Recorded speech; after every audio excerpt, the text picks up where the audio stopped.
Welcome to White Rose Media. With the inauguration of President Trump just a few days away, I thought I would do a video about coming attractions, things I'm going to be watching as the new administration begins to take action on issues of international importance. And I'm going to start with talking about Panama. One of the more idiotic things that President Carter, the recently deceased President Carter, did was turn over control of the Panama Canal to Panama, and that was finalized in 1999. They finally got control of the canal again, and now President Trump is talking about reversing this. And the biggest reason for this is it's a national security issue for the United States, especially since China is becoming more involved in control of the canal.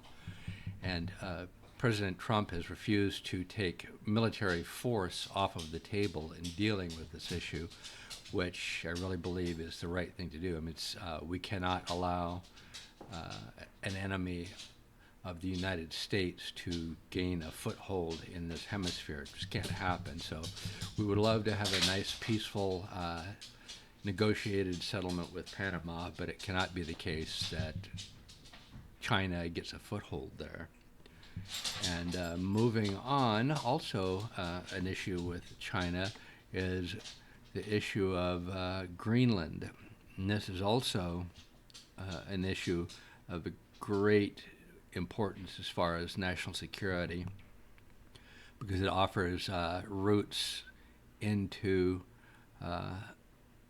the North Atlantic for forces coming from either direction. Right now, it's only during the warmer months that ships can pass through and come around Greenland, but it will be the case that that will be a possibility. The other thing is it's a prime location to intercept missiles coming from either direction, because they go over the North Pole. They don't just go straight across. They go over and then back down. So having installations to detect and stop missiles in Greenland is of paramount importance. And rare earth minerals are found there. There's currently, I think, a mine down here somewhere that mines rare earth minerals, but that is something that we really need to be able to have control of, because the other location in the world where there's a lot of rare earth minerals is in China, and counting on them to supply us with the rare earth minerals to keep our defenses going is just not a good idea. The Greenlanders, mostly the Inuits, are annoyed that we are negotiating with Denmark over the situation in Greenland. They want the U.S. to negotiate with them directly, even though Greenland is a territory of Denmark.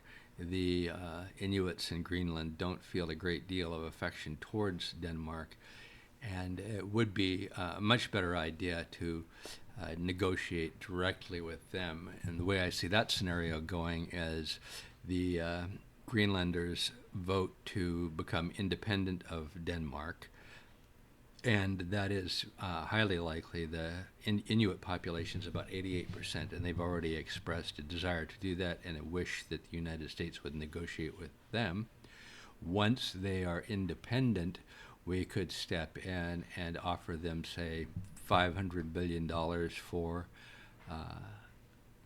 the country. Say, if you become a territory of the United States or even a state of the United States, we'll remunerate you with $500 billion, which would come to about $10 million per Inuit Greenlander, which accounts for about 88% of the population. Sounds like a really good deal for them.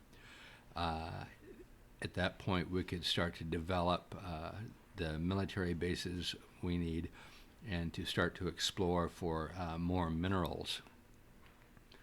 And it could also be sort of a space program for us to find ways to mine for minerals in this vast frozen land that covers nearly all of Greenland. would require new advances in technology to do that well. And I think that is a great idea. Develop new technologies to do these sorts of things. And again, this is an issue with China. They're interested in getting control of those minerals, so they have more control of the rare earth minerals all over the world. Canada has been mentioned in all of this because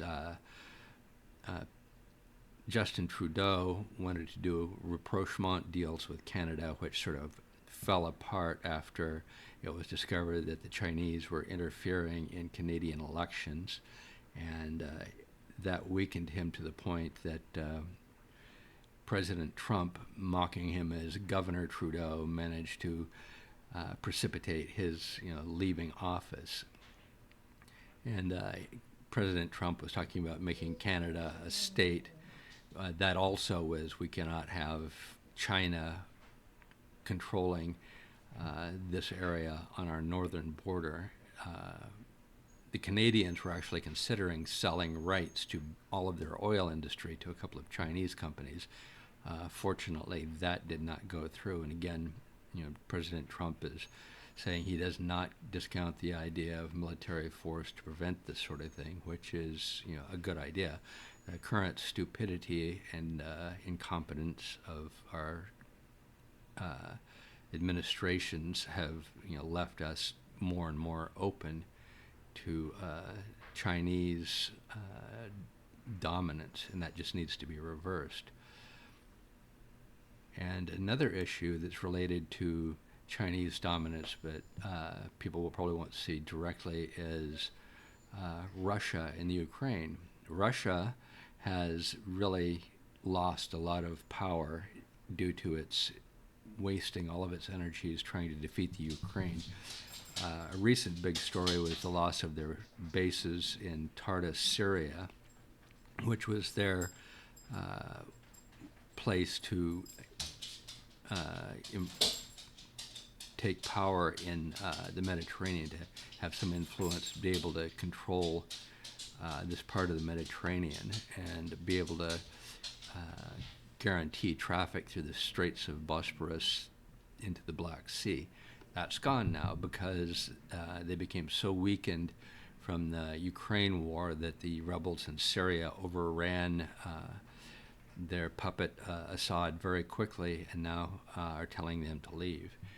The last word I read on that was that the Syrians are allowing airplanes to come in to fly out Russian people, but they're not allowing ships to land to take stuff out. And there seems to be some small saber rattling on the part of the Russians. It's probably going to be ineffective.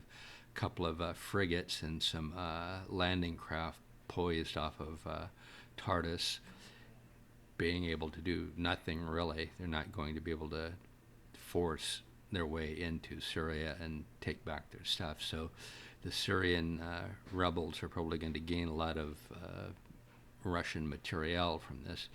And Russia has lost a huge amount of their prestige and power in the region. The Black Sea used to be called Russian Lake, but very early on in the war with Ukraine, the Ukrainians started destroying Russian ships that got too close to the coast.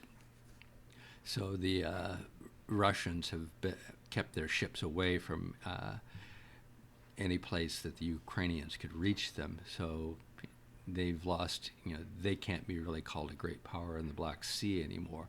And because they are becoming so weakened, they're starting to have trouble with places like Georgia. In 2008, the Russians invaded Georgia and took Abkhazia and South Ossetia, turned them into sort of Russian clients. And Georgians are not happy about that. Just recently, Russia managed to install a puppet as president of Georgia, and there have been huge protests in Tbilisi because of this, and that probably won't go over very well. Azerbaijan has professed some extreme dissatisfaction with Russia over the downing of an airliner, and so that shows that there are some serious cracks forming there. Moldova is also becoming more restive. They have a little strip of land between Moldova and Ukraine that was basically seized by Russia called Transnistria.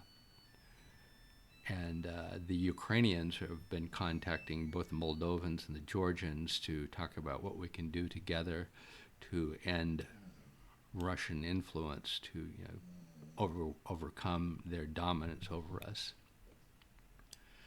People are saying that there will be some sort of negotiated settlement with Russia, which would be just crazy. I mean, Russia is terribly weakened, just needs a little bit of a push to just lose everywhere. So I'm hoping what the Trump administration is doing is pushing them over the edge.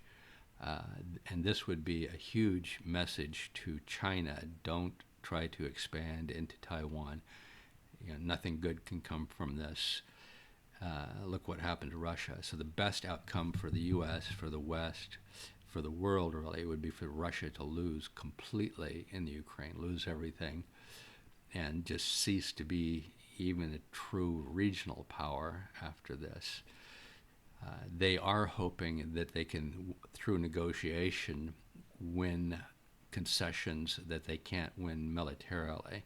They're hoping that negotiating with the U.S., that they can force the Ukraine to make concessions that they cannot win through military force. And I don't think that President Trump is stupid enough to go along with something like that. He sees President Putin as terribly weakened, and it's time for all of this to just end, and it wouldn't take too much of a push to just push him off the world stage at this point, I don't think.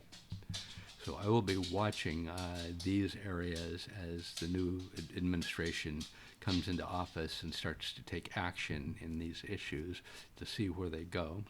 And I will be doing follow-ups because I'm sure this will develop very quickly after President Trump is inaugurated.